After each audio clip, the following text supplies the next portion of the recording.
guys, today we're gonna see which object melts first in the sun.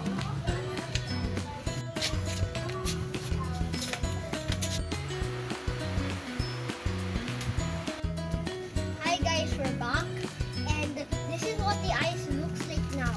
It's now melted on water, so we just have to wait for the chocolate.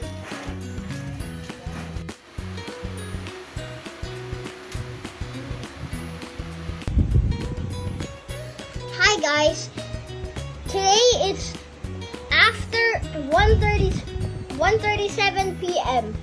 and the chocolate is kind of soft but still in one shape.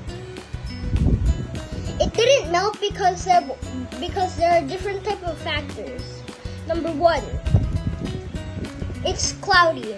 When the sun is not there and it's almost gonna rain, it means that the sun's radiation can't affect the chocolate to make it melt. Number two, it's not hot. Even though there's clouds, it's not hot outside. Even if I bring it home, it's still not gonna be hot. Bye guys, thank you for watching my experiment video.